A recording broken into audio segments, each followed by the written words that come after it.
Where people would consider this to be trash, we consider this to be hope. This is priceless. This debris becomes places for God for worship.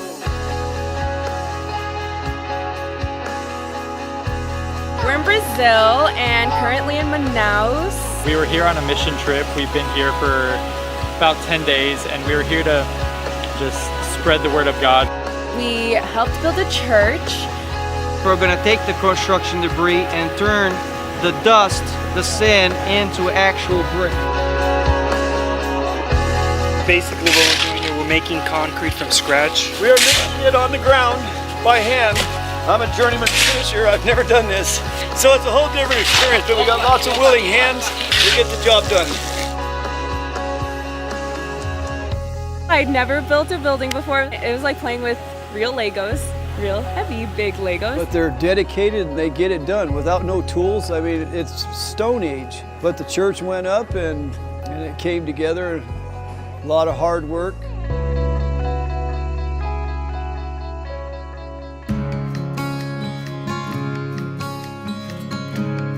We visited a very poor little village. A lot of the houses were made out of available materials. It was heart-wrenching to see how they live. Open sewage running through the streets and little kids. I mean, little, 3, 4, 5-year-old kids running around barefoot in it, And we gave them just little trinkets and toys and gifts that kids over in the United States take for granted. Situation right here was that little kids were abandoned by their mother. And the dad has 4 kids. And in order to provide for the family, he has to work in João Pessoa, which is kind of far away from here.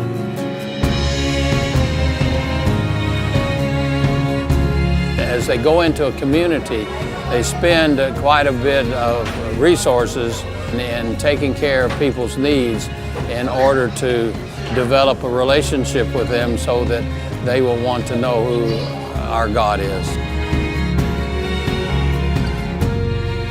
So many people lined up, to get eye exams because they have no access to that otherwise. And then they would just smile when you put that perfect pair of glasses on them.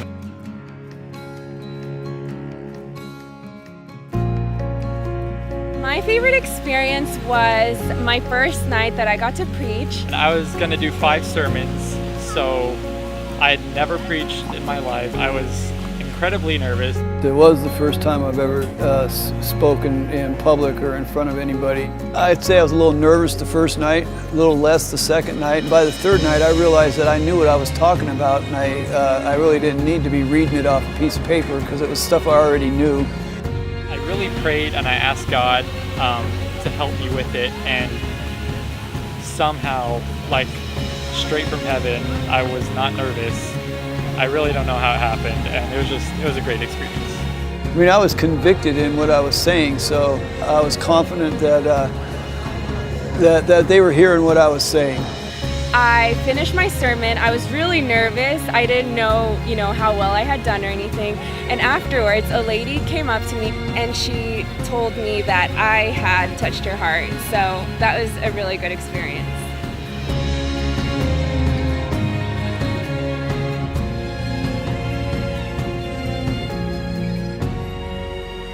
Satan had told me that once I walked away from the church, I could never be forgiven.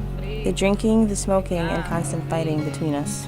When the meetings first started, it was very hard to get out of the house. The kids would stomp their feet and say, "I'm not going," but with time, it got better and better.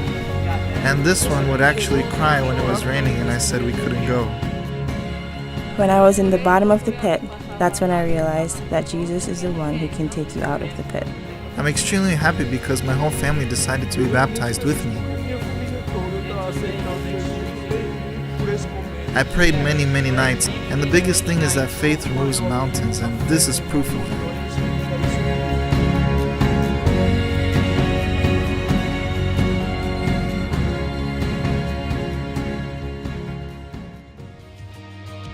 What we're doing right now is what missions are all about.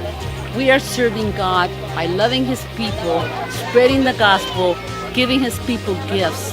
This is a real gift to them.